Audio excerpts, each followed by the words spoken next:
saudara-saudara kaum muslimin rahimakumullah. Kita menyaksikan peristiwa-peristiwa yang memilukan dan memalukan. PHK terjadi di mana-mana.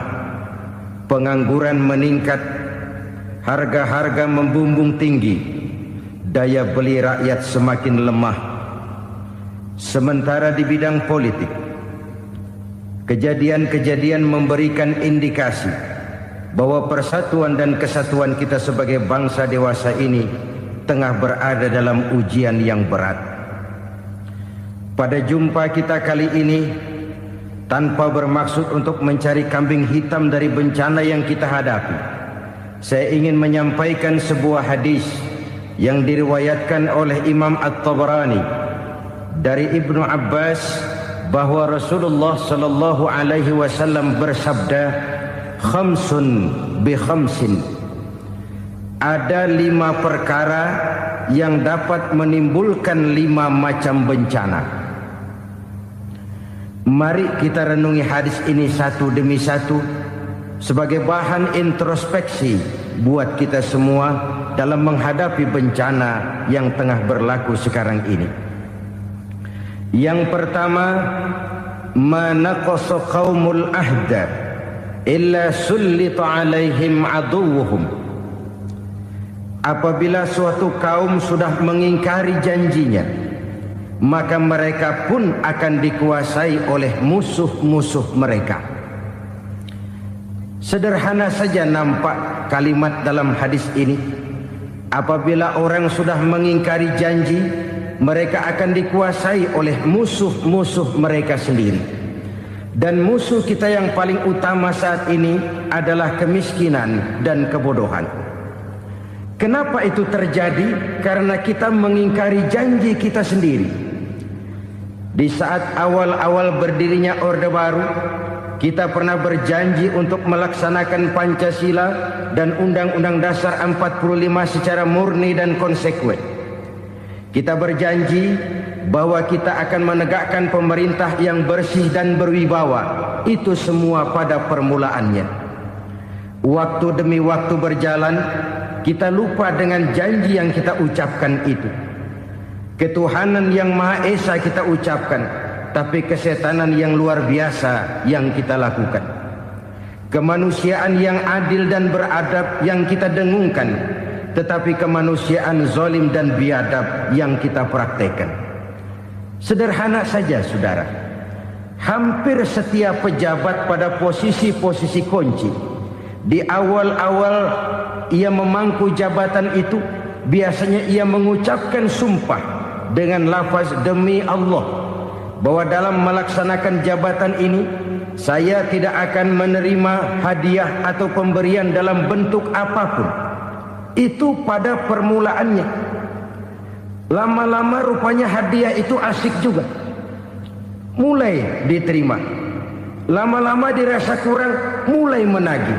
Dan akhirnya terjadilah praktek yang disebut suap menyuap, semir menyemir, dan lain sebagainya.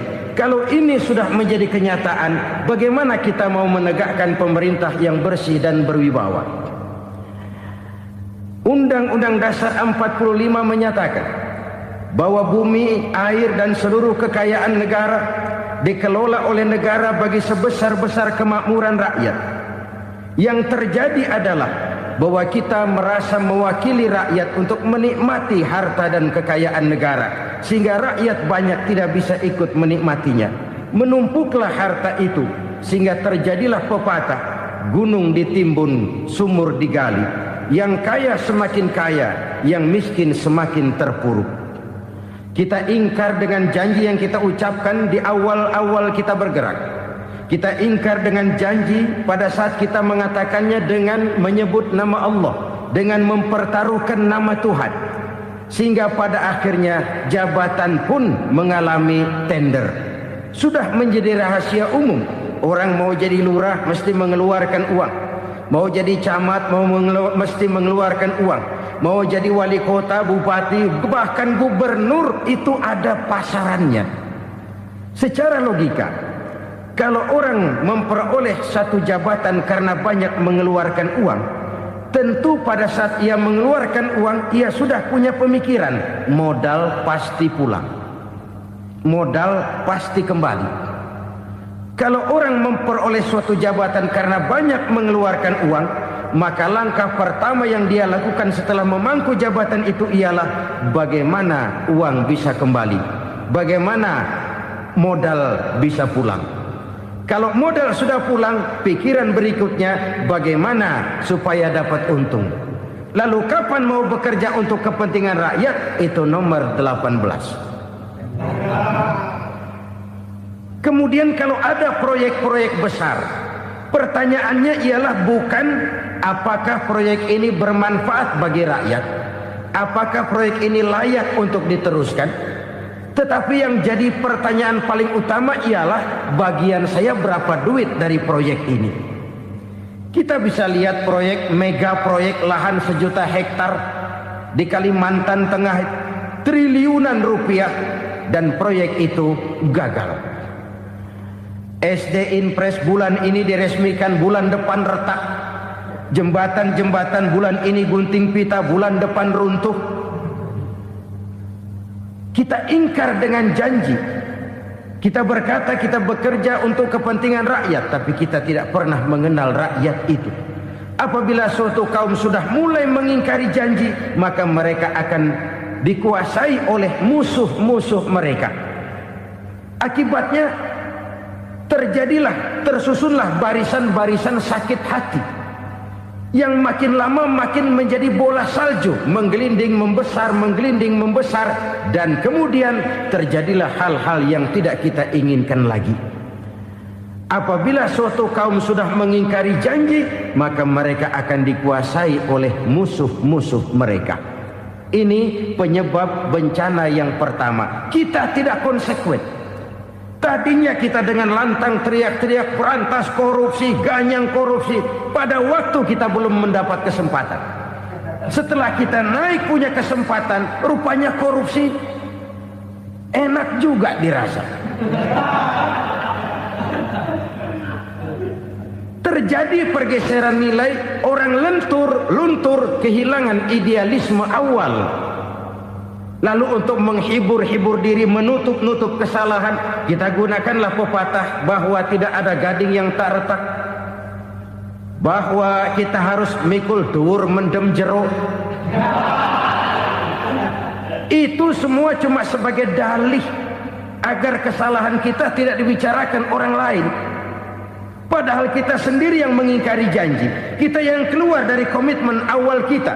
Kita berjanji melaksanakan Pancasila dan Undang-Undang Dasar 45 dengan murni dan konsekuen.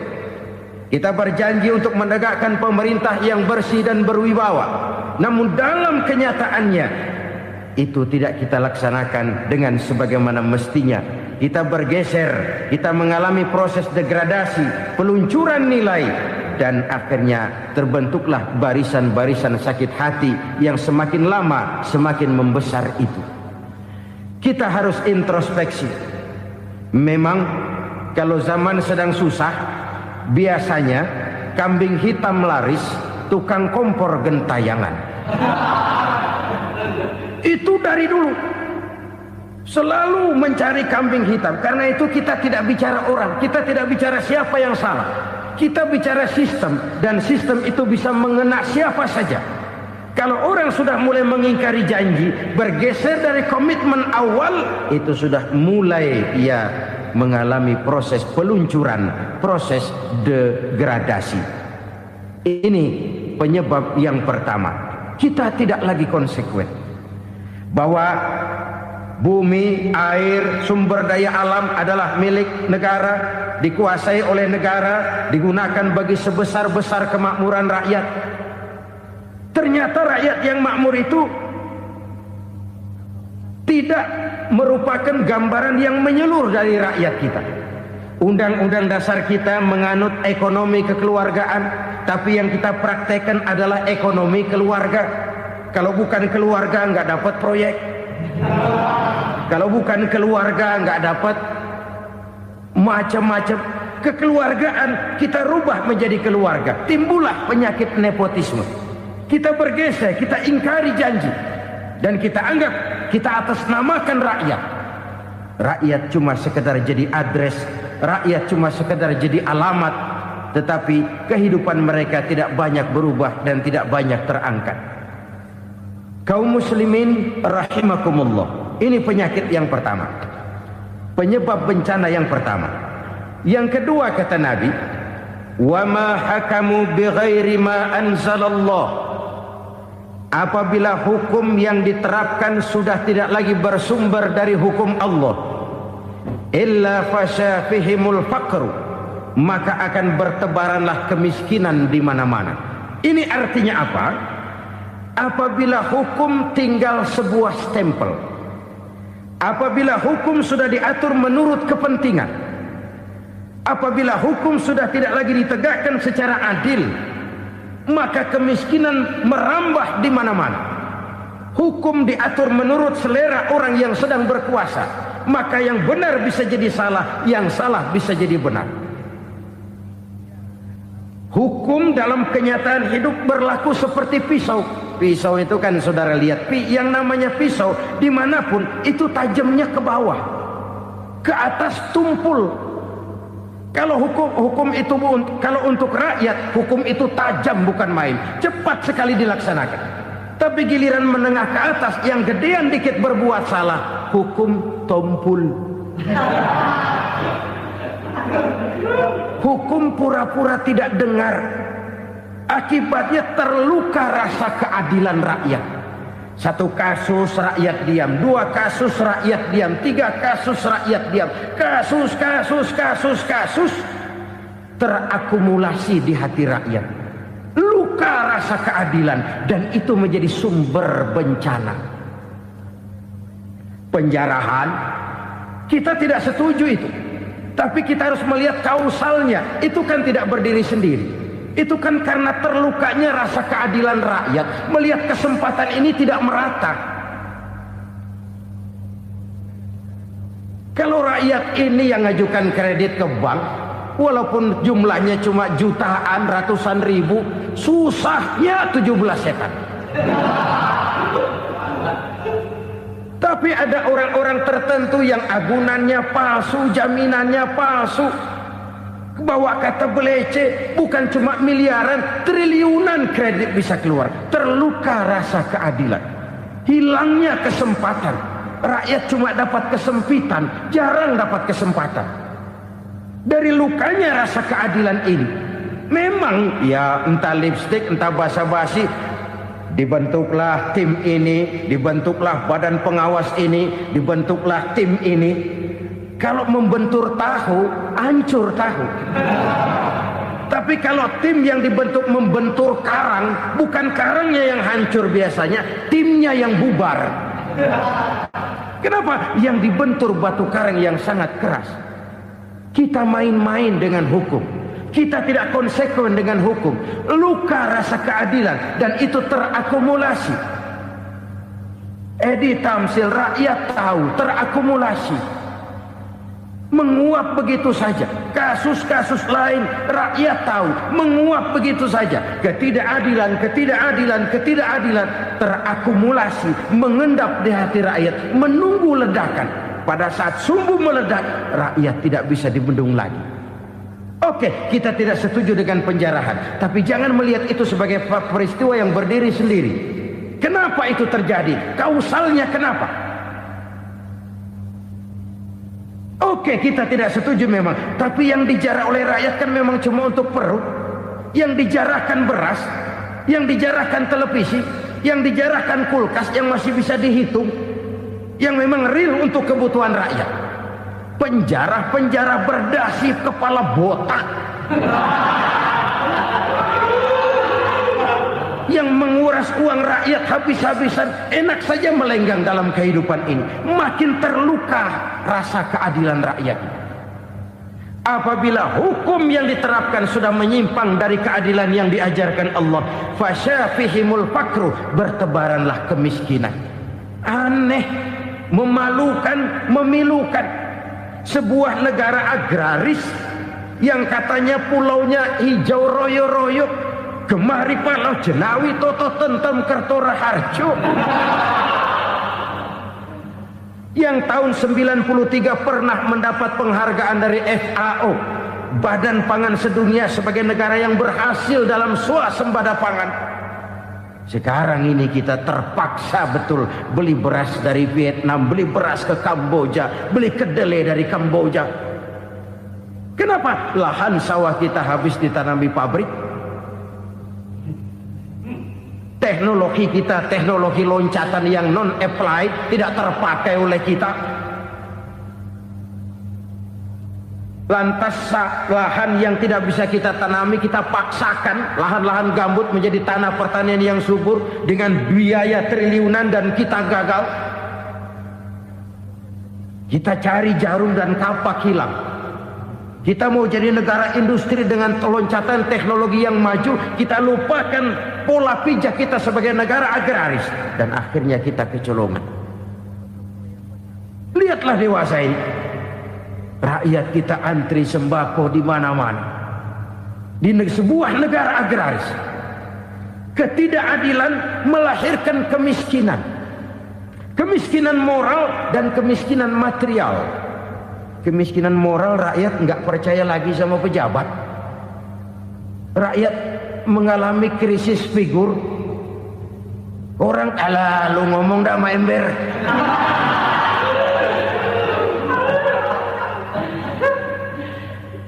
Penataran yang menghabiskan biaya miliaran itu melahirkan pejabat-pejabat korup. Pengawasan yang menghabiskan biaya miliaran itu ternyata impoten, mandul. Kemiskinan moral. Jujur saya berkata, saudara-saudara, setelah pintu reformasi dibuka, itu yang masuk memang macam-macam.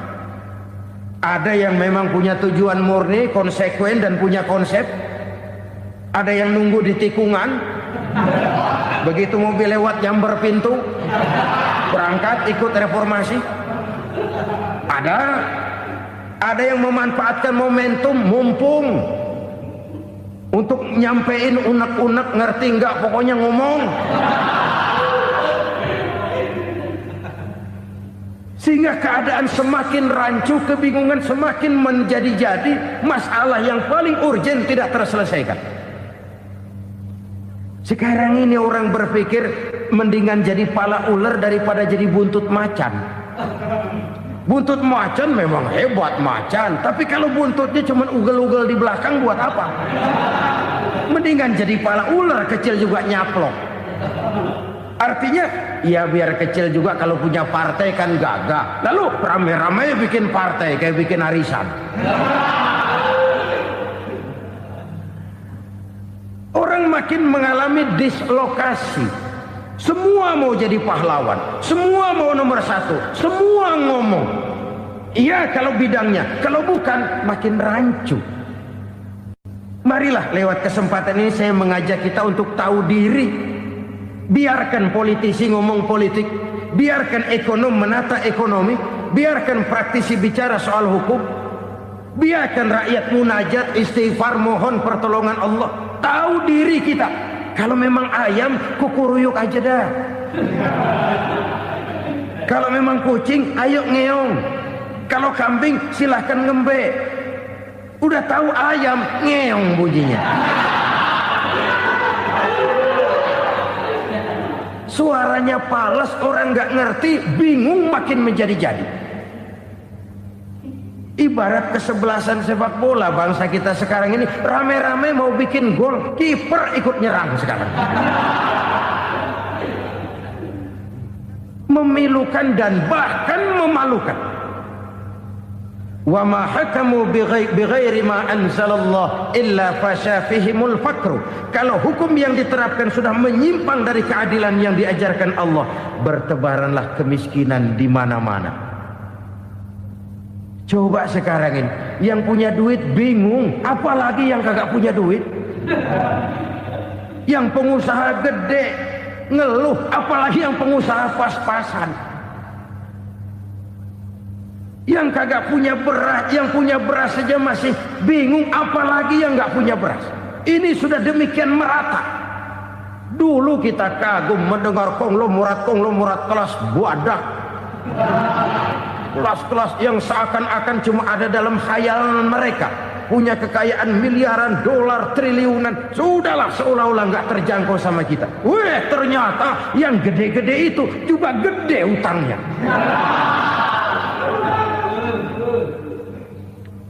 Dan rontok satu demi satu. Ternyata rakyat selama ini cuma dialamatkan, cuma dijadikan adres. Rakyat yang tidak banyak ngerti persoalan ini harus menanggung hidup ini begini berat, harus menanggung beban hidup ini begini tinggi, daya beli semakin lemah, semakin terpuruk dan terpuruk, sedang keadaan belum juga banyak berubah. Yang hutang sama luar negeri itu kan bukan rakyat kecil, Ciano. Yang banyak nyimpen dolar juga kan Ciano. Rakyat kecil bocah kampung mah jangankan nyimpen dolar, ngelihat juga tumben.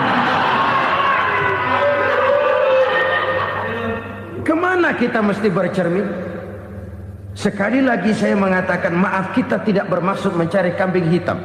Karena itu kita tidak bicara orang, kita bicara sistem, kita bicara keadaan. Beginilah yang dikatakan Nabi, penyebab timbulnya bencana, hukum yang ditegakkan tidak lagi berorientasi kepada keadilan, tapi berorientasi kepada kepentingan.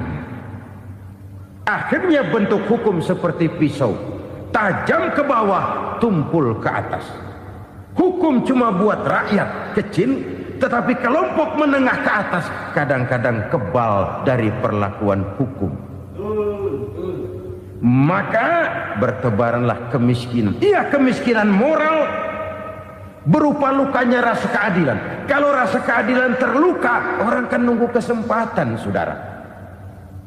Iya, dia nggak bisa ngomong, iya, dia nggak sanggup action, iya, dia nggak bisa tunjuk rasa, tapi hatinya kan, kapan ada kesempatan, kapan ada waktu, tunggu.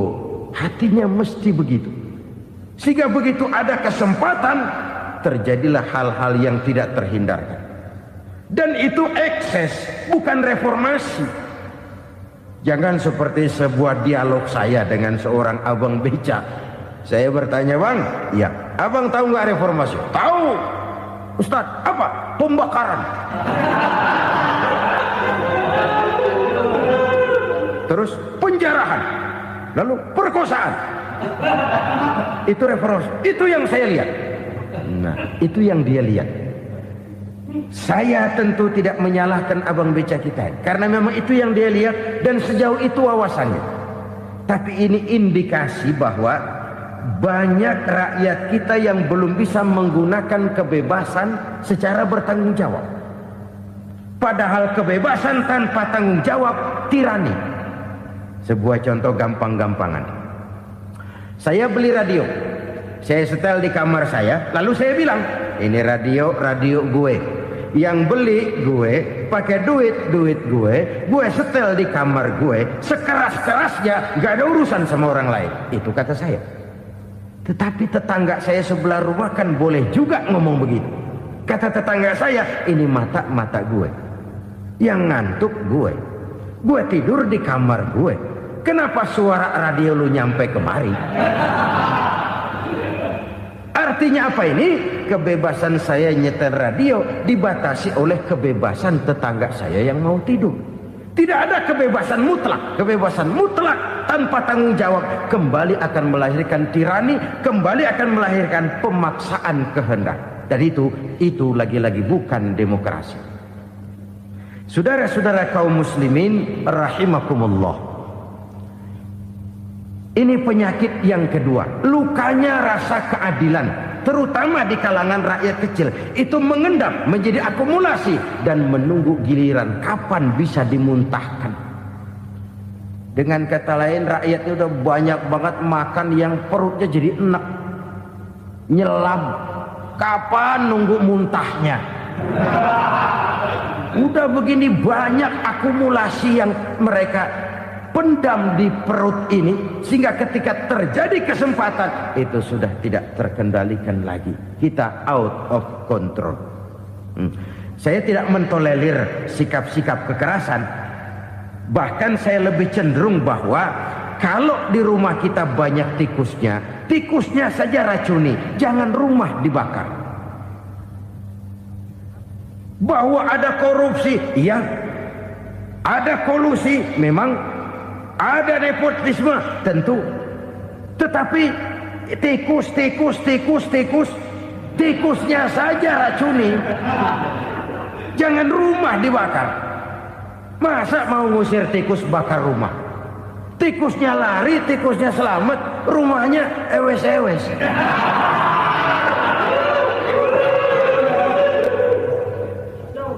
Tikus selamat, rumah nggak punya, masalah nggak terselesaikan dengan sebagaimana yang kita harapkan.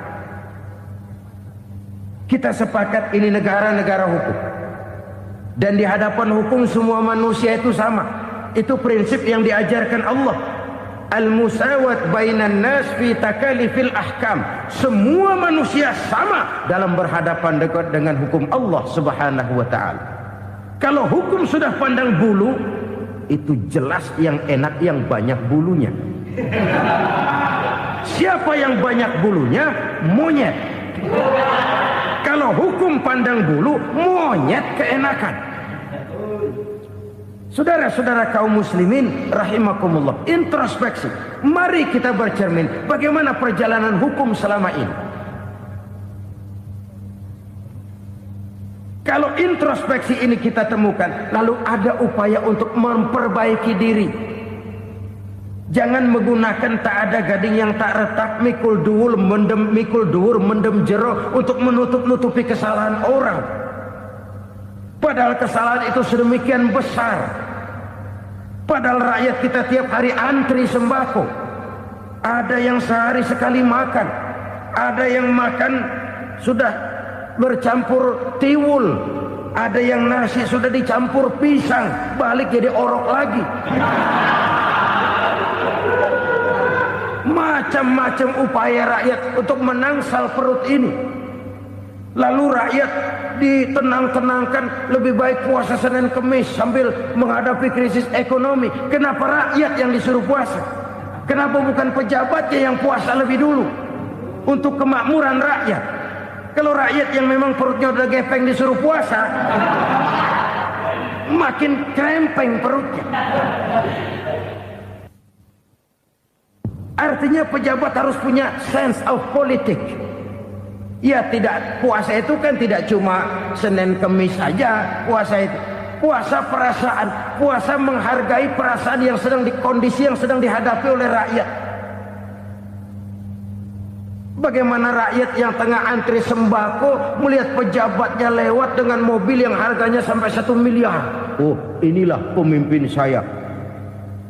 Luka lagi rasa keadilannya. Kita tidak tenggang rasa. Puasa dalam artian itu pun akan menolong menegakkan semangat kebersamaan, membentuk semangat kebersamaan. Saudara-saudara kaum muslimin rahimakumullah, penyebab bencana yang ketiga dikatakan oleh baginda Nabi, wala dhaharat fihimul fahishatu illa fasha fihimul maut. Apabila kekejian telah merajalela, maka maut bertebaran di mana-mana. Kita renungi butir kalimat dalam hadis ini. Apabila kekejian telah merajalela, maut bertebaran di mana-mana. Begitu murah arti sebuah kehidupan. Penjarahan untuk hal-hal yang kecil tapi sampai mengorbankan nyawa. Apabila kekejian sudah terjadi di mana-mana, maut pun bertebaran. Maut dalam arti berpisah ruh dengan jasad, tapi juga maut dalam arti orang bisa mati karirnya, orang bisa mati usahanya, orang bisa mati kesempatannya karena perbuatan-perbuatan keji yang selama ini tidak terbendung. Lahirlah teori mafia.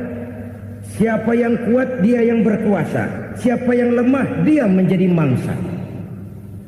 Proyek-proyek besar yang menang tender itu ya dari itu ke itu saja.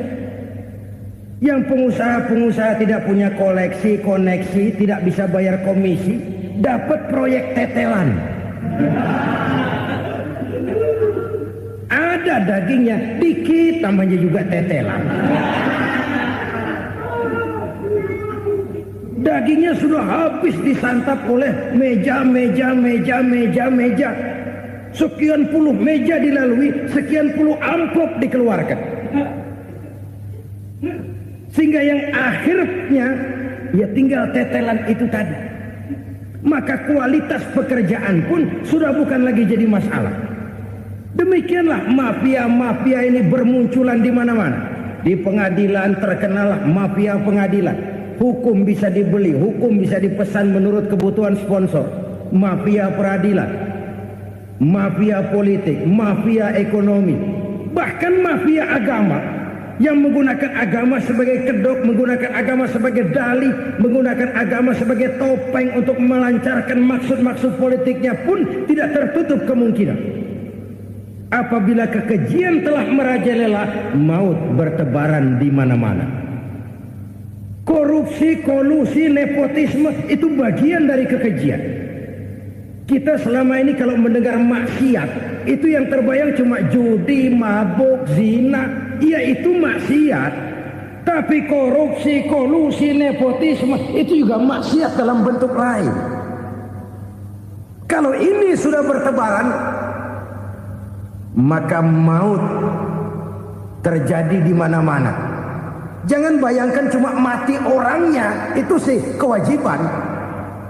Yang menyakitkan itu orangnya masih hidup tapi dibikin mati, karirnya mati. Kenapa? Karena yang diperlukan bukan cuma orang pinter tapi orang taat. Biar pinter, kalau nggak taat minggir. Biar bodoh, kalau taat bisa nyenangin atasan, bisa nyemir, nyemur.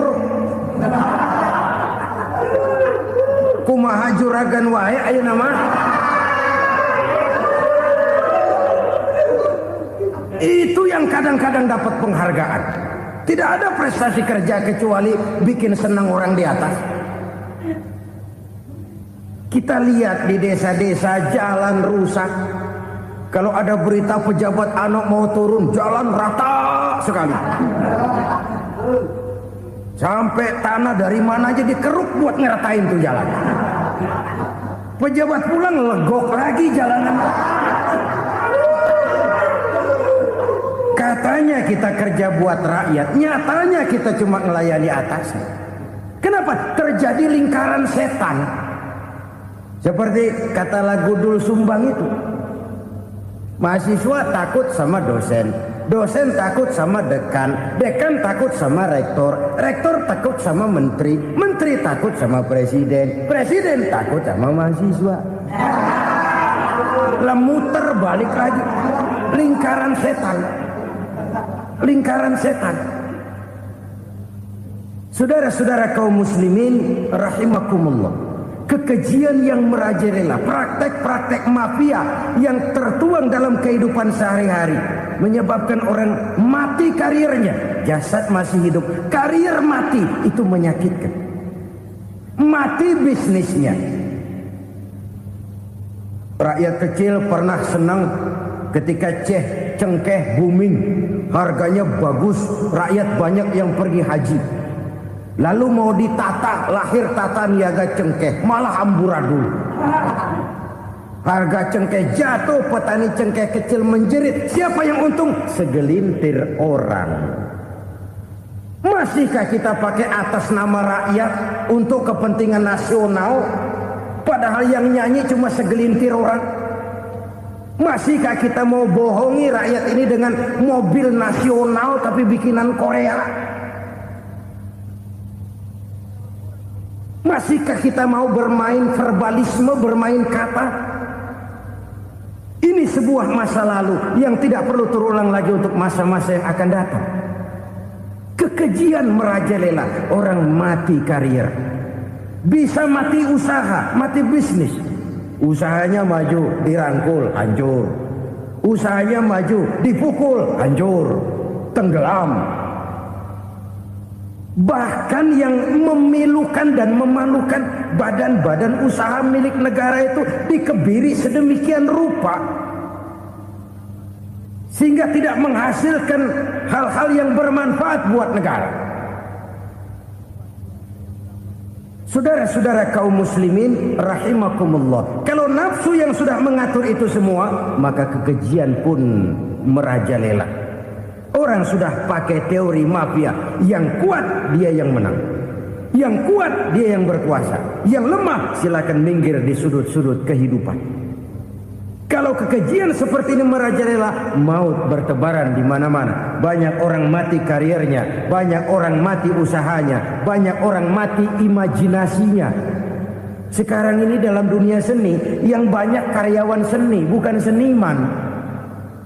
Seniman itu kan dilahirkan, lain seniman, lain karyawan seni. Sekarang yang banyak karyawan seni, bukan seniman. Mati karier, mati imajinasi, mati improvisasi. Sehingga kehidupan persis sinetron. Sinetron itu yang kita lihat rumah mewah, yang kita lihat rumah bagus. Gak pernah kita lihat di sinetron kita ini rakyat antri sembako. Kita dijejali hal-hal yang indah, yang wah, yang membuat kita tenggelam dalam gaya hidup instan, tenggelam dalam gaya hidup wah. Kita lupa dengan realitas keseharian di tengah-tengah masyarakat kita. Lahirlah kelompok-kelompok selebritis, dibesarkan oleh berbagai media. Selebritis pilek aja masuk koran, pilek.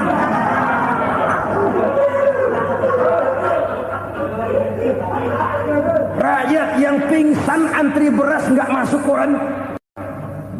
Rakyat yang semaput antri minyak nggak masuk koran. Selebritis panok masuk koran.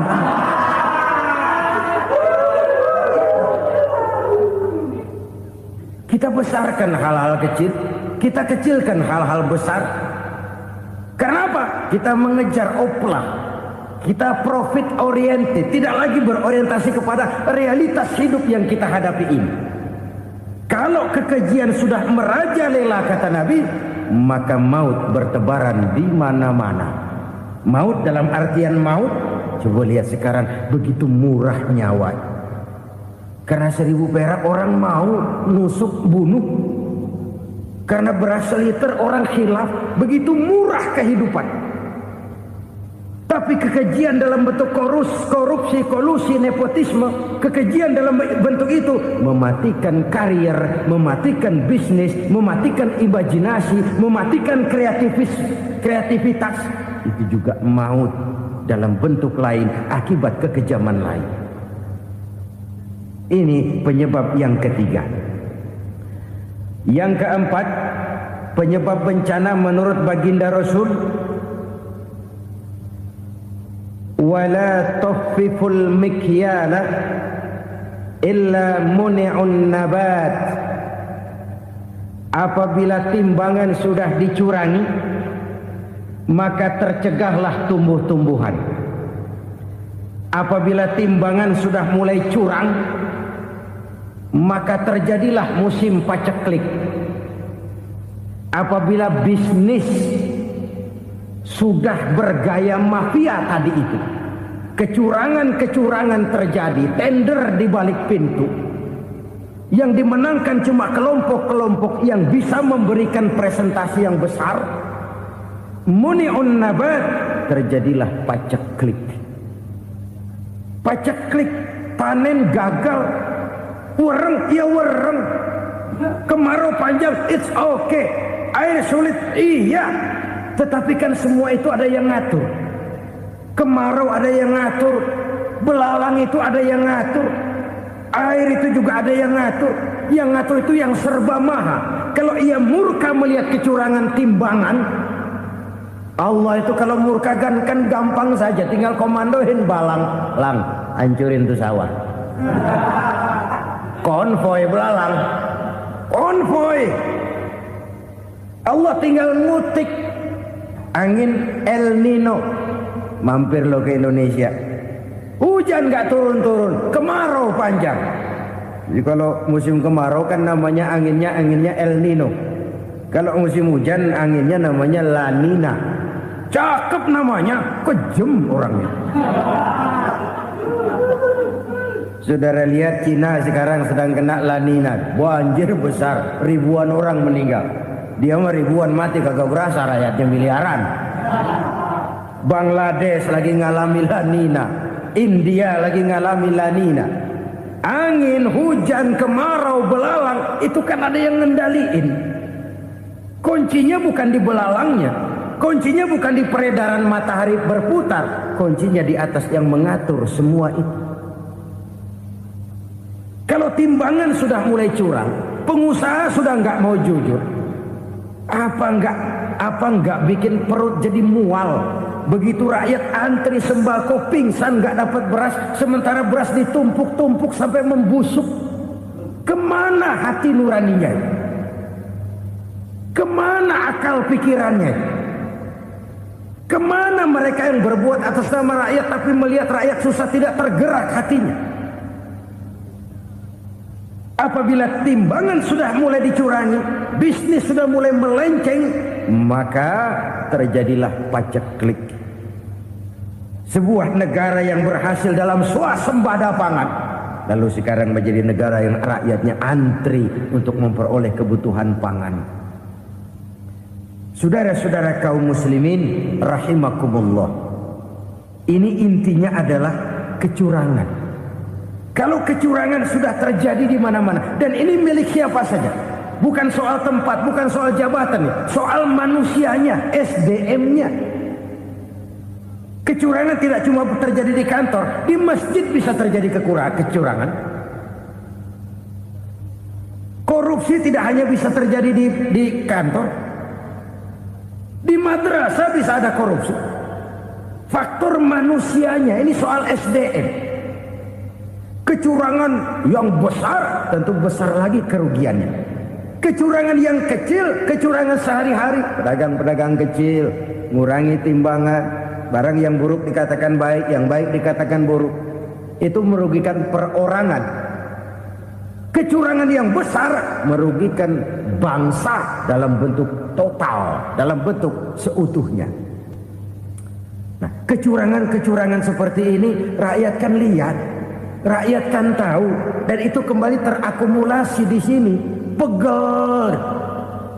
Dan jangan lupa, rakyat yang nggak ngomong itu, rakyat yang gak bersuara itu, batinnya menjerit, jeritannya menggoncang aras, dan itu didengar Allah. Yadullah fauqal jamaah, kata Nabi.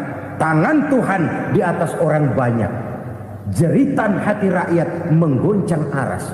Rakyat yang terlalu banyak dizolim, rakyat yang terlalu banyak dirugikan, ya rakyat yang terlalu banyak di atas namakan, menjerit batinnya, menggoncang aras, dan Allah bisa menggerakkan apa saja untuk membuat satu situasi. Allah bisa menggerakkan apa saja untuk membuat satu situasi. Saudara-saudara kaum muslimin rahimakumullah, ini faktor yang ketiga, timbulnya kecurangan. Faktor yang keempat maksud saya.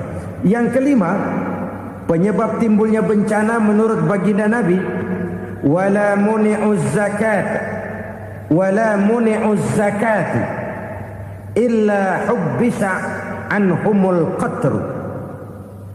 Apabila zakat enggan dibayar, maka tercegahlah qatrun. Qatrun ini kalau bahasa kita sembako.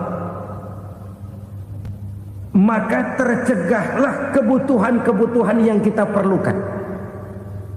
Ini, kita tidak meragukan bahwa yang kita tuju adalah masyarakat yang adil dalam kemakmuran dan makmur dalam keadilan.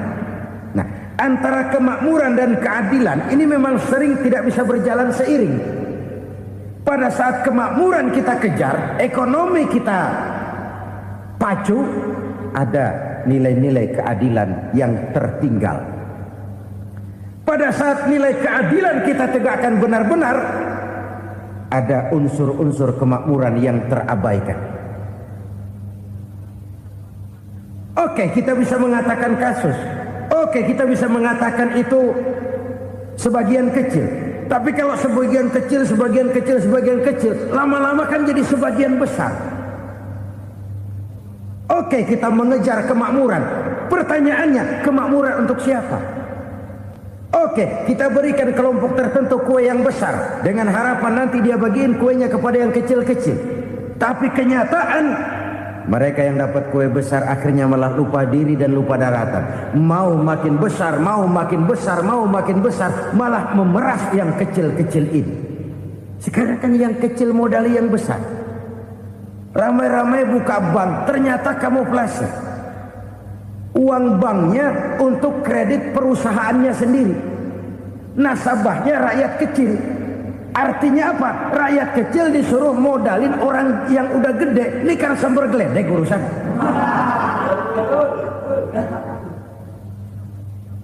Ini kan permainan apa lagi?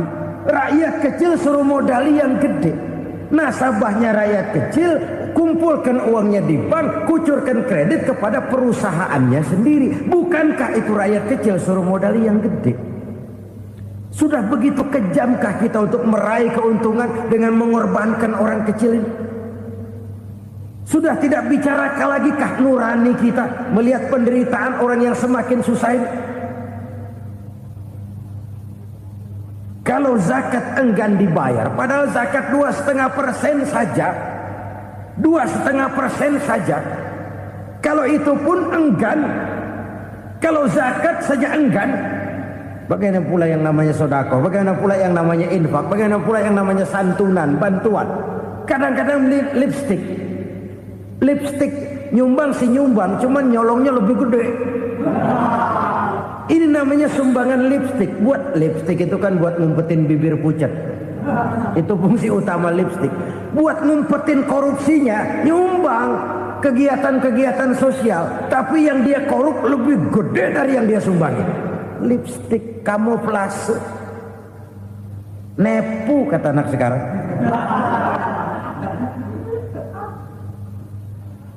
Saudara-saudara kaum muslimin rahimakumullah.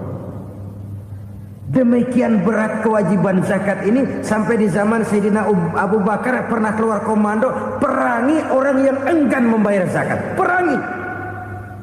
Karena fungsi zakat adalah menjembatani antara si kaya dengan si miskin. Bahwa ada kemiskinan itu Qur'ani. Allah menyatakan, aku melebihkan rezeki sebagian kamu dari yang lain. Ini kan kesenjangan. Allah melebihkan rezeki sebagian kamu dari yang lain. Ada itu. Tetapi itu berjalan secara nature. Nah, kalau direkayasa, yang kaya semakin kaya, yang miskin semakin terpuruk, yang sudah besar dapat proyek besar, yang kecil dapat tetelan. Ini kan rekayasa namanya. Kesenjangan yang direkayasa ini yang kita harus kikis. Nah, fungsi zakat menjembatani dari sisi sosial. Dari sisi pribadi, Nabi berpesan, zakku amwalakum biz zakat. Bersihkan hartamu dengan zakat. Sekarang ada istilah nyuci uang. Uang hasil korupsi itu bisa dicuci, dijadikan uang bersih. Bukan pakai rinso, bukan. Pakai politiknya koruptor, diolah sedemikian rupa sehingga jadi uang resmi. Sudah memutik, itu termasuk yang disebut kejahatan kerah putih, white collar crime. Kejahatan kerah putih, kejahatan pakai dasi, kejahatan kelas kakap. Makanya orang mendingan goblok kagak bener daripada pinter kagak bener. Goblok kagak bener itu gampang ngurusinnya. Pinter kagak bener, ini yang berabe bener ngurusinnya.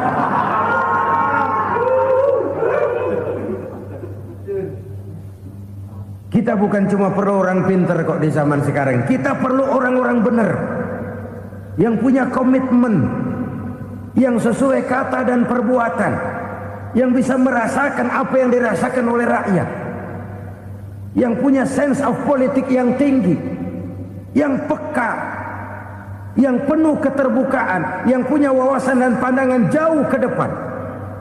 Dari sisi pribadi, zakat itu membersihkan harta kita. Ya, dia tercampur dengan yang subuhat, dia bahkan mungkin tercampur dengan sedikit-sedikit yang haram. Itu zakku amwalakum bizakat. Bersihkan hartamu dengan zakat itu. Pada sisi sosial ia menjembatani, pada sisi pribadi ia membersihkan harta kita. Karena itu kalau kita minta berdoa minta rezeki, syarat rezeki itu halalan thayyiban wasi'an. Enggak pernah kurang dari 3 itu. Halal, bagus, banyak. Halal, bagus, tapi sedikit, susah ngaturnya. Halal, banyak, tapi kurang bagus. Buat apaan? Bagus, banyak, tapi haram, enggak ada artinya. Sebab kata Imamul Ghazali, kalau kau terlalu suka memakan makanan yang haram, dikunyah masuk ke dalam perut besar, digiling oleh perut besar, menghasilkan energi, menggerakkan sel-sel pembuluh saraf, kau juga akan cenderung berpikir yang haram. Kalau sudah cenderung berpikir yang haram, perbuatan pun akan mengarah kepada perbuatan-perbuatan yang haram. Dulu waktu kelompok Jimbaran 200 konglomerat Indonesia kumpul dihimbau supaya sekian persen kasih pengusaha-pengusaha lemah. Itu kan cuma sekedar belas kasihan, tidak banyak menolong keadaan. Dan bukan itu yang diperlukan pengusaha-pengusaha kecil. Yang diperlukan adalah berikan kami kesempatan seperti mereka dapat kesempatan. Berikan kami peluang seperti mereka juga dikasih peluang.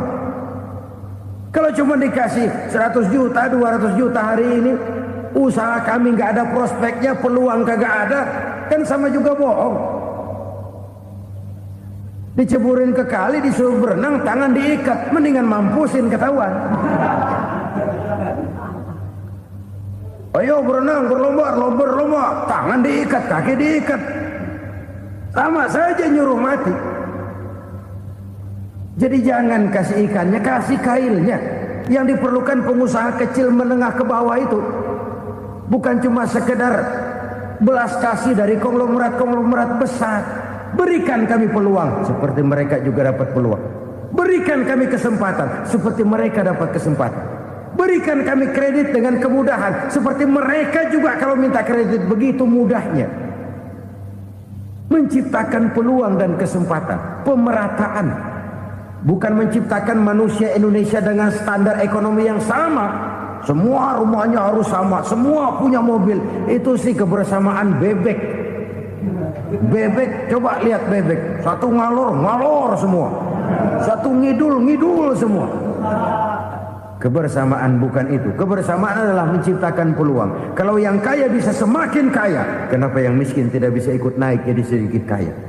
Kalau pengusaha yang sudah kuat bisa bertambah menjadi kuat dengan proyek mega proyek, kenapa yang menengah tidak bisa ikut menjadi kuat? Dan kenapa kekejian-kekejian itu merajalela? Kita dengar lewat berita-berita PLN tekor, PLN hutang. Kenapa? Dia beli listrik dari swasta yang belinya lebih mahal daripada penjualannya. Artinya dia beli itu listrik dari perusahaan listrik swasta, dia jual kepada rakyat lagi. Harga jualnya lebih murah daripada dia beli kepada swasta. Kenapa? Ada tekanan lagi tuh. Biasa siklus lagi. Hukum Boyle. Atas neken, paling bawah gepeng. Ya kita nih rakyat kecil, emang nasibnya gepeng-gepeng terus. Saudara-saudara kaum muslimin rahimakumullah. Dari 5 penyebab bencana ini kita ambil kesimpulan untuk sebuah renungan dan introspeksi kita bersama. Pertama, mengingkari janji. Padahal janji itu yang lebih tinggi nilainya adalah di hadapan Allah Subhanahu wa taala. Baik wakil-wakil rakyat di parlemen maupun pemimpin-pemimpin rakyat di dalam kabinet, apabila memangku suatu jabatan, selalu mereka mengawali dengan sumpah, dan sumpah itu dimulai dengan demi Allah. Sadarkah kita pada saat itu kita ucapkan bahwa kita sudah mempertaruhkan Allah untuk jabatan yang kita pegang? Kita sudah mempertaruhkan nama Allah untuk posisi yang dipercayakan kepada kita. Sadarkah kita bahwa menyia-nyiakan itu satu dosa yang sangat besar, yang tidak hanya kepada Allah tetapi juga kepada rakyat yang kita wakili, kepada rakyat yang kita pimpin. Saudara-saudara kaum muslimin rahimakumullah, kita menyaksikan peristiwa-peristiwa yang memilukan dan memalukan. PHK terjadi di mana-mana, pengangguran meningkat, harga-harga membumbung tinggi, daya beli rakyat semakin lemah. Sementara di bidang politik, kejadian-kejadian memberikan indikasi bahwa persatuan dan kesatuan kita sebagai bangsa dewasa ini tengah berada dalam ujian yang berat. Pada jumpa kita kali ini, tanpa bermaksud untuk mencari kambing hitam dari bencana yang kita hadapi, saya ingin menyampaikan sebuah hadis yang diriwayatkan oleh Imam At-Tabarani dari Ibnu Abbas bahwa Rasulullah sallallahu alaihi wasallam bersabda, "Khamsun bi khamsin." Ada 5 perkara yang dapat menimbulkan 5 macam bencana. Mari kita renungi hadis ini satu demi satu sebagai bahan introspeksi buat kita semua dalam menghadapi bencana yang tengah berlaku sekarang ini. Yang pertama, manaqasa qaumul ahda illa sullita alaihim aduwwuhum. Apabila suatu kaum sudah mengingkari janjinya, maka mereka pun akan dikuasai oleh musuh-musuh mereka. Sederhana saja nampak kalimat dalam hadis ini. Apabila orang sudah mengingkari janji, mereka akan dikuasai oleh musuh-musuh mereka sendiri. Dan musuh kita yang paling utama saat ini adalah kemiskinan dan kebodohan. Kenapa itu terjadi? Karena kita mengingkari janji kita sendiri. Di saat awal-awal berdirinya Orde Baru, kita pernah berjanji untuk melaksanakan Pancasila dan Undang-Undang Dasar 45 secara murni dan konsekuen. Kita berjanji bahwa kita akan menegakkan pemerintah yang bersih dan berwibawa. Itu semua pada permulaannya. Waktu demi waktu berjalan, kita lupa dengan janji yang kita ucapkan itu. Ketuhanan yang Maha Esa kita ucapkan, tapi kesetanan yang luar biasa yang kita lakukan. Kemanusiaan yang adil dan beradab yang kita dengungkan, tetapi kemanusiaan zalim dan biadab yang kita praktekkan. Sederhana saja saudara, hampir setiap pejabat pada posisi-posisi kunci, di awal-awal ia memangku jabatan itu, biasanya ia mengucapkan sumpah dengan lafaz demi Allah, bahwa dalam melaksanakan jabatan ini saya tidak akan menerima hadiah atau pemberian dalam bentuk apapun. Itu pada permulaannya. Lama-lama rupanya hadiah itu asik juga, mulai diterima. Lama-lama dirasa kurang, mulai menagih. Dan akhirnya terjadilah praktek yang disebut suap menyuap, semir menyemir, dan lain sebagainya. Kalau ini sudah menjadi kenyataan, bagaimana kita mau menegakkan pemerintah yang bersih dan berwibawa? Undang-Undang Dasar 45 menyatakan bahwa bumi, air, dan seluruh kekayaan negara dikelola oleh negara bagi sebesar-besar kemakmuran rakyat. Yang terjadi adalah bahwa kita merasa mewakili rakyat untuk menikmati harta dan kekayaan negara, sehingga rakyat banyak tidak bisa ikut menikmatinya. Menumpuklah harta itu sehingga terjadilah pepatah, gunung ditimbun, sumur digali. Yang kaya semakin kaya, yang miskin semakin terpuruk. Kita ingkar dengan janji yang kita ucapkan di awal-awal kita bergerak. Kita ingkar dengan janji pada saat kita mengatakannya dengan menyebut nama Allah, dengan mempertaruhkan nama Tuhan. Sehingga pada akhirnya jabatan pun mengalami tender. Sudah menjadi rahasia umum. Orang mau jadi lurah mesti mengeluarkan uang. Mau jadi camat mesti mengeluarkan uang. Mau jadi wali kota, bupati, bahkan gubernur, itu ada pasarannya. Secara logika, kalau orang memperoleh satu jabatan karena banyak mengeluarkan uang, tentu pada saat ia mengeluarkan uang, ia sudah punya pemikiran, modal pasti pulang, modal pasti kembali. Kalau orang memperoleh suatu jabatan karena banyak mengeluarkan uang, maka langkah pertama yang dia lakukan setelah memangku jabatan itu ialah bagaimana uang bisa kembali, bagaimana modal bisa pulang. Kalau modal sudah pulang, pikiran berikutnya bagaimana supaya dapat untung. Lalu kapan mau bekerja untuk kepentingan rakyat? Itu nomor 18. Kemudian kalau ada proyek-proyek besar, pertanyaannya ialah bukan apakah proyek ini bermanfaat bagi rakyat, apakah proyek ini layak untuk diteruskan. Tetapi yang jadi pertanyaan paling utama ialah bagian saya berapa duit dari proyek ini. Kita bisa lihat proyek, mega proyek lahan 1 juta hektar di Kalimantan Tengah, triliunan rupiah, dan proyek itu gagal. SD Inpres bulan ini diresmikan, bulan depan retak. Jembatan-jembatan bulan ini gunting pita, bulan depan runtuh. Kita ingkar dengan janji. Kita berkata kita bekerja untuk kepentingan rakyat, tapi kita tidak pernah mengenal rakyat itu. Apabila suatu kaum sudah mulai mengingkari janji, maka mereka akan dikuasai oleh musuh-musuh mereka.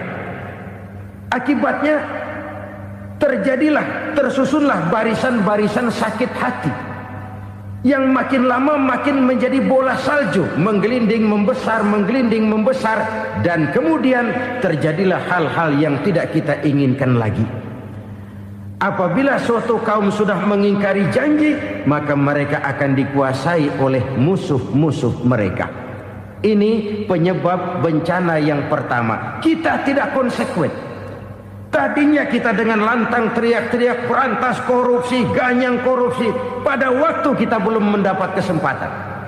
Setelah kita naik punya kesempatan, rupanya korupsi enak juga dirasa. Terjadi pergeseran nilai, orang luntur, kehilangan idealisme awal. Lalu untuk menghibur diri, menutup kesalahan, kita gunakanlah pepatah bahwa tidak ada gading yang tak retak, bahwa kita harus mikul dhuwur mendem jero.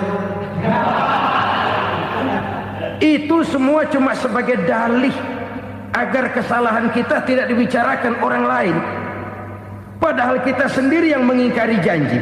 Kita yang keluar dari komitmen awal kita. Kita berjanji melaksanakan Pancasila dan Undang-Undang Dasar 45 dengan murni dan konsekuen. Kita berjanji untuk menegakkan pemerintah yang bersih dan berwibawa. Namun dalam kenyataannya itu tidak kita laksanakan dengan sebagaimana mestinya. Kita bergeser, kita mengalami proses degradasi, peluncuran nilai, dan akhirnya terbentuklah barisan-barisan sakit hati yang semakin lama semakin membesar itu. Kita harus introspeksi. Memang kalau zaman sedang susah, biasanya kambing hitam laris, tukang kompor gentayangan. Itu dari dulu selalu mencari kambing hitam. Karena itu kita tidak bicara orang, kita tidak bicara siapa yang salah. Kita bicara sistem, dan sistem itu bisa mengena siapa saja. Kalau orang sudah mulai mengingkari janji, bergeser dari komitmen awal, itu sudah mulai ia mengalami proses peluncuran, proses degradasi. Ini penyebab yang pertama. Kita tidak lagi konsekuen bahwa bumi, air, sumber daya alam adalah milik negara, dikuasai oleh negara, digunakan bagi sebesar-besar kemakmuran rakyat. Ternyata rakyat yang makmur itu tidak merupakan gambaran yang menyeluruh dari rakyat kita. Undang-undang dasar kita menganut ekonomi kekeluargaan, tapi yang kita praktekkan adalah ekonomi keluarga. Kalau bukan keluarga nggak dapat proyek.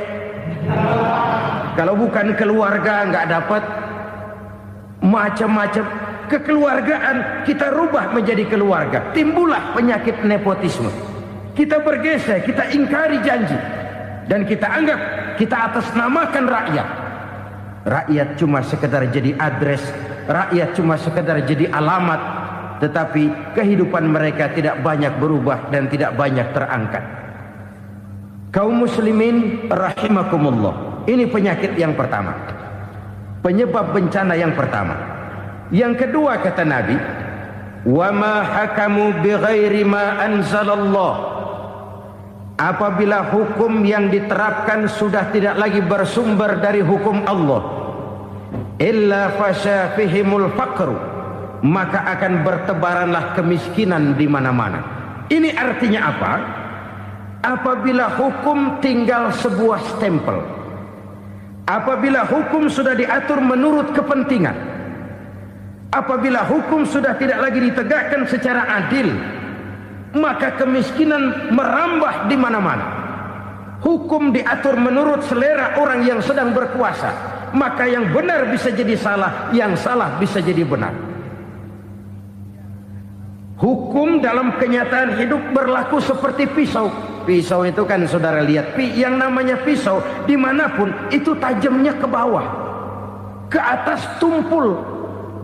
Kalau hukum itu, kalau untuk rakyat, hukum itu tajam bukan main, cepat sekali dilaksanakan.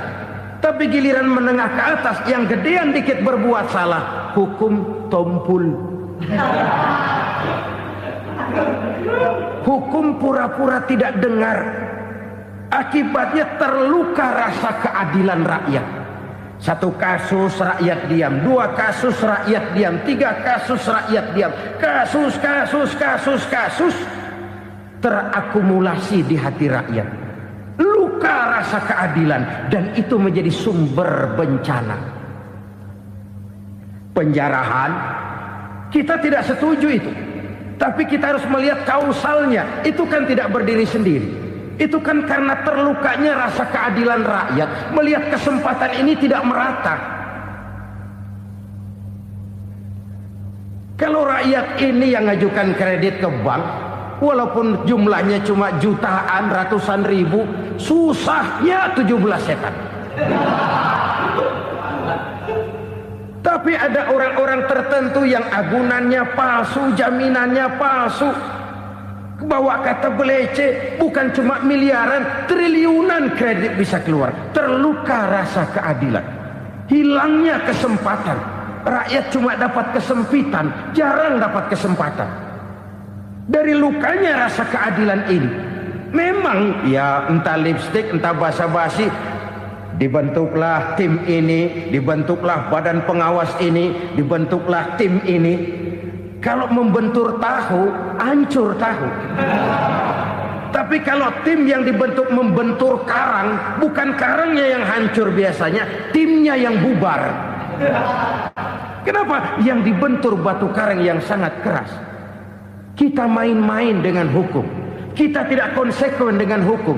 Luka rasa keadilan, dan itu terakumulasi. Edi Tamsil, rakyat tahu, terakumulasi, menguap begitu saja. Kasus-kasus lain rakyat tahu, menguap begitu saja. Ketidakadilan terakumulasi, mengendap di hati rakyat, menunggu ledakan. Pada saat sumbu meledak, rakyat tidak bisa dibendung lagi. Oke, kita tidak setuju dengan penjarahan, tapi jangan melihat itu sebagai peristiwa yang berdiri sendiri. Kenapa itu terjadi? Kausalnya kenapa?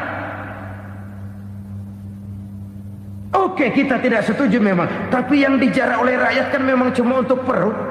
Yang dijarahkan beras, yang dijarahkan televisi, yang dijarahkan kulkas yang masih bisa dihitung, yang memang real untuk kebutuhan rakyat. Penjara-penjara berdasi kepala botak yang menguras uang rakyat habis-habisan, enak saja melenggang dalam kehidupan ini. Makin terluka rasa keadilan rakyat. Apabila hukum yang diterapkan sudah menyimpang dari keadilan yang diajarkan Allah, fasyafihimul fakru, bertebaranlah kemiskinan. Aneh, memalukan, memilukan. Sebuah negara agraris yang katanya pulaunya hijau royo-royo, Gemah Ripalau, Jenawi, Toto, Tentem, Kertora, Harjo, yang tahun 93 pernah mendapat penghargaan dari FAO, Badan Pangan Sedunia, sebagai negara yang berhasil dalam swasembada pangan. Sekarang ini kita terpaksa betul beli beras dari Vietnam, beli beras ke Kamboja, beli kedelai dari Kamboja. Kenapa? Lahan sawah kita habis ditanami pabrik.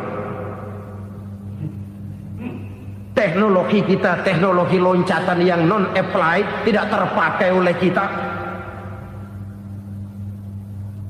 Lantas lahan yang tidak bisa kita tanami, kita paksakan lahan-lahan gambut menjadi tanah pertanian yang subur dengan biaya triliunan, dan kita gagal. Kita cari jarum dan kapak hilang. Kita mau jadi negara industri dengan loncatan teknologi yang maju, kita lupakan pola pijak kita sebagai negara agraris, dan akhirnya kita kecolongan. Lihatlah dewasa ini, rakyat kita antri sembako di mana-mana. Di sebuah negara agraris, ketidakadilan melahirkan kemiskinan, kemiskinan moral dan kemiskinan material. Kemiskinan moral, rakyat nggak percaya lagi sama pejabat. Rakyat mengalami krisis figur. Orang alah lu ngomong dah sama ember.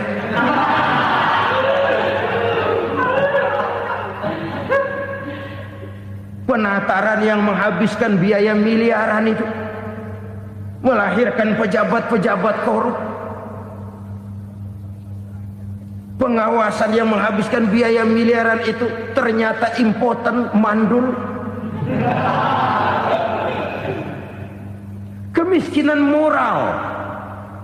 Jujur saya berkata, saudara-saudara, setelah pintu reformasi dibuka, itu yang masuk memang macam-macam. Ada yang memang punya tujuan murni, konsekuen dan punya konsep. Ada yang nunggu di tikungan, begitu mobil lewat nyamber pintu, berangkat ikut reformasi. Ada yang memanfaatkan momentum, mumpung, untuk nyampein unek-unek, ngerti nggak, pokoknya ngomong. Sehingga keadaan semakin rancu, kebingungan semakin menjadi-jadi, masalah yang paling urgen tidak terselesaikan. Sekarang ini orang berpikir mendingan jadi pala ular daripada jadi buntut macan. Buntut macan memang hebat macan, tapi kalau buntutnya cuma ugel-ugel di belakang buat apa? Mendingan jadi pala ular, kecil juga nyaplok. Artinya ya biar kecil juga kalau punya partai kan gagah. Lalu rame-rame bikin partai kayak bikin arisan. Orang makin mengalami dislokasi. Semua mau jadi pahlawan, semua mau nomor satu, semua ngomong. Iya kalau bidangnya, kalau bukan makin rancu. Marilah lewat kesempatan ini saya mengajak kita untuk tahu diri. Biarkan politisi ngomong politik, biarkan ekonom menata ekonomi, biarkan praktisi bicara soal hukum, biarkan rakyat munajat, istighfar, mohon pertolongan Allah. Tahu diri kita. Kalau memang ayam, kukuruyuk aja dah. Kalau memang kucing, ayo ngeong. Kalau kambing, silahkan ngembe. Udah tahu ayam, ngeong bunyinya.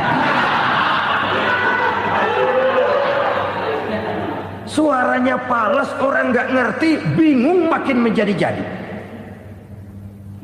Ibarat kesebelasan sepak bola bangsa kita sekarang ini, rame-rame mau bikin gol, kiper ikut nyerang sekarang. Memilukan dan bahkan memalukan. Wa ma hakamu bighairi ma anzalallah illa fasha fihimul fakru. Kalau hukum yang diterapkan sudah menyimpang dari keadilan yang diajarkan Allah, bertebaranlah kemiskinan di mana-mana. Coba sekarang ini, yang punya duit bingung, apalagi yang kagak punya duit.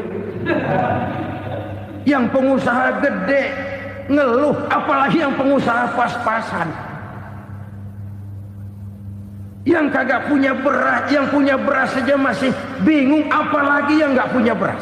Ini sudah demikian merata. Dulu kita kagum mendengar konglomerat kelas buadak, kelas-kelas yang seakan-akan cuma ada dalam khayalan mereka, punya kekayaan miliaran dolar, triliunan. Sudahlah, seolah-olah nggak terjangkau sama kita. Weh, ternyata yang gede-gede itu juga gede utangnya. Dan rontok satu demi satu. Ternyata rakyat selama ini cuma dialamatkan, cuma dijadikan address. Rakyat yang tidak banyak ngerti persoalan ini harus menanggung hidup ini begini berat, harus menanggung beban hidup ini begini tinggi. Daya beli semakin lemah, semakin terpuruk dan terpuruk, sedang keadaan belum juga banyak berubah. Yang hutang sama luar negeri itu kan bukan rakyat kecil, Ciano. Yang banyak nyimpen dolar juga kan Ciano. Rakyat kecil bocah kampung mah jangankan nyimpen dolar, ngelihat juga tumben. Kemana kita mesti bercermin? Sekali lagi saya mengatakan, maaf, kita tidak bermaksud mencari kambing hitam. Karena itu kita tidak bicara orang, kita bicara sistem, kita bicara keadaan. Beginilah yang dikatakan Nabi, penyebab timbulnya bencana, hukum yang ditegakkan tidak lagi berorientasi kepada keadilan, tapi berorientasi kepada kepentingan. Akhirnya bentuk hukum seperti pisau, tajam ke bawah, tumpul ke atas. Hukum cuma buat rakyat kecil, tetapi kelompok menengah ke atas kadang-kadang kebal dari perlakuan hukum. Maka bertebaranlah kemiskinan. Iya, kemiskinan moral berupa lukanya rasa keadilan. Kalau rasa keadilan terluka, orang kan nunggu kesempatan, saudara. Iya, dia nggak bisa ngomong. Iya, dia nggak sanggup action. Iya, dia nggak bisa tunjuk rasa, tapi hatinya kan, kapan ada kesempatan, kapan ada waktu, tunggu. Hatinya mesti begitu. Sehingga begitu ada kesempatan, terjadilah hal-hal yang tidak terhindarkan. Dan itu ekses, bukan reformasi. Jangan seperti sebuah dialog saya dengan seorang abang beca. Saya bertanya, bang, iya, abang tahu nggak reformasi? Tahu. Ustaz, apa? Pembakaran. Terus penjarahan. Lalu perkosaan. Itu reformasi. Itu yang saya lihat. Nah, itu yang dia lihat. Saya tentu tidak menyalahkan abang beca kita, karena memang itu yang dia lihat dan sejauh itu wawasannya. Tapi ini indikasi bahwa banyak rakyat kita yang belum bisa menggunakan kebebasan secara bertanggung jawab. Padahal kebebasan tanpa tanggung jawab tirani. Sebuah contoh gampang-gampangan. Saya beli radio, saya setel di kamar saya, lalu saya bilang, ini radio gue. Yang beli gue, pakai duit gue setel di kamar gue, sekeras-kerasnya, gak ada urusan sama orang lain. Itu kata saya. Tetapi tetangga saya sebelah rumah kan boleh juga ngomong begitu.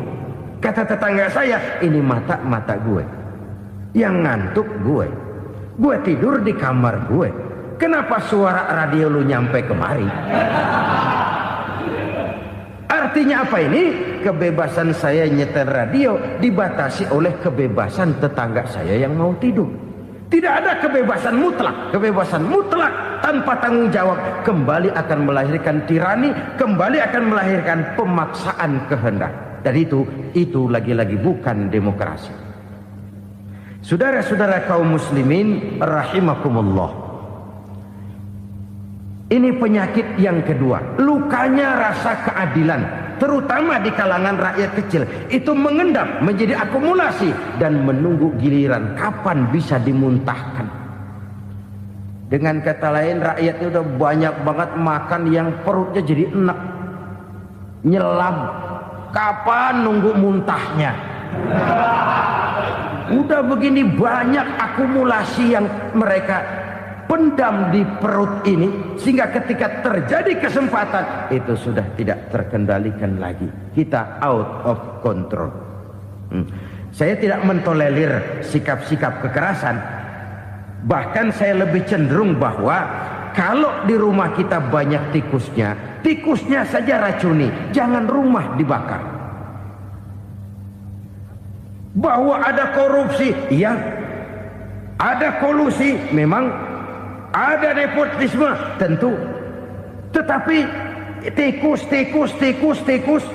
tikusnya saja racuni. Jangan rumah dibakar. Masa mau ngusir tikus bakar rumah? Tikusnya lari, tikusnya selamat, rumahnya ewes-ewes.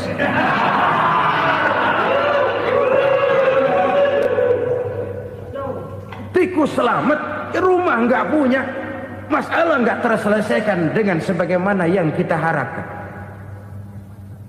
Kita sepakat ini negara hukum, dan di hadapan hukum semua manusia itu sama. Itu prinsip yang diajarkan Allah. Al-musawat bainan nas fi takalifil ahkam. Semua manusia sama dalam berhadapan dekat dengan hukum Allah Subhanahu wa taala. Kalau hukum sudah pandang bulu, itu jelas yang enak yang banyak bulunya. Siapa yang banyak bulunya? Monyet. Kalau hukum pandang bulu, monyet keenakan. Saudara-saudara kaum muslimin rahimakumullah, introspeksi. Mari kita bercermin bagaimana perjalanan hukum selama ini. Kalau introspeksi ini kita temukan, lalu ada upaya untuk memperbaiki diri. Jangan menggunakan tak ada gading yang tak retak, mikul duwur mendem jero untuk menutup-nutupi kesalahan orang. Padahal kesalahan itu sedemikian besar. Padahal rakyat kita tiap hari antri sembako. Ada yang sehari sekali makan, ada yang makan sudah bercampur tiwul, ada yang nasi sudah dicampur pisang, balik jadi orok lagi. Macam-macam upaya rakyat untuk menangsal perut ini. Lalu rakyat ditenang-tenangkan, lebih baik puasa Senin Kemis sambil menghadapi krisis ekonomi. Kenapa rakyat yang disuruh puasa? Kenapa bukan pejabatnya yang puasa lebih dulu untuk kemakmuran rakyat? Kalau rakyat yang memang perutnya udah gepeng disuruh puasa, makin krempeng perutnya. Artinya pejabat harus punya sense of politik. Ya, tidak, puasa itu kan tidak cuma Senin Kemis saja. Puasa itu puasa perasaan, puasa menghargai perasaan yang sedang kondisi yang sedang dihadapi oleh rakyat. Bagaimana rakyat yang tengah antri sembako melihat pejabatnya lewat dengan mobil yang harganya sampai 1 miliar. Oh, inilah pemimpin saya. Luka lagi rasa keadilannya. Kita tidak tenggang rasa. Puasa dalam artian itu pun akan menolong menegakkan semangat kebersamaan, membentuk semangat kebersamaan. Saudara-saudara kaum muslimin rahimakumullah, penyebab bencana yang ketiga dikatakan oleh baginda Nabi, wala dhaharat fihimul fahishatu illa fasha fihimul maut. Apabila kekejian telah merajalela, maka maut bertebaran di mana-mana. Kita renungi butir kalimat dalam hadis ini. Apabila kekejian telah merajalela, maut bertebaran di mana-mana. Begitu murah arti sebuah kehidupan. Penjarahan untuk hal-hal yang kecil tapi sampai mengorbankan nyawa. Apabila kekejian sudah terjadi di mana-mana, maut pun bertebaran. Maut dalam arti berpisah ruh dengan jasad, tapi juga maut dalam arti orang bisa mati karirnya, orang bisa mati usahanya, orang bisa mati kesempatannya karena perbuatan-perbuatan keji yang selama ini tidak terbendung. Lahirlah teori mafia. Siapa yang kuat dia yang berkuasa, siapa yang lemah dia menjadi mangsa. Proyek-proyek besar yang menang tender itu ya dari itu ke itu saja. Yang pengusaha-pengusaha tidak punya koleksi, koneksi, tidak bisa bayar komisi, dapat proyek tetelan. Ada dagingnya, dikit namanya juga tetelan. Dagingnya sudah habis disantap oleh meja. Sekian puluh meja dilalui, sekian puluh amplop dikeluarkan. Sehingga yang akhirnya ya tinggal tetelan itu tadi. Maka kualitas pekerjaan pun sudah bukan lagi jadi masalah. Demikianlah mafia-mafia ini bermunculan di mana-mana. Di pengadilan terkenallah mafia pengadilan. Hukum bisa dibeli, hukum bisa dipesan menurut kebutuhan sponsor. Mafia peradilan, mafia politik, mafia ekonomi, bahkan mafia agama yang menggunakan agama sebagai kedok, menggunakan agama sebagai dalih, menggunakan agama sebagai topeng untuk melancarkan maksud-maksud politiknya pun tidak tertutup kemungkinan. Apabila kekejian telah merajalela, maut bertebaran di mana-mana. Korupsi, kolusi, nepotisme itu bagian dari kekejian. Kita selama ini kalau mendengar maksiat, itu yang terbayang cuma judi, mabuk, zina. Iya itu maksiat. Tapi korupsi, kolusi, nepotisme itu juga maksiat dalam bentuk lain. Kalau ini sudah bertebaran, maka maut terjadi di mana-mana. Jangan bayangkan cuma mati orangnya, itu sih kewajiban. Yang menyakitkan itu orangnya masih hidup tapi dibikin mati. Karirnya mati. Kenapa? Karena yang diperlukan bukan cuma orang pinter tapi orang taat. Biar pinter, kalau nggak taat minggir. Biar bodoh, kalau taat bisa nyenangin atasan, bisa nyemur. Kumaha juragan wae ayo nama.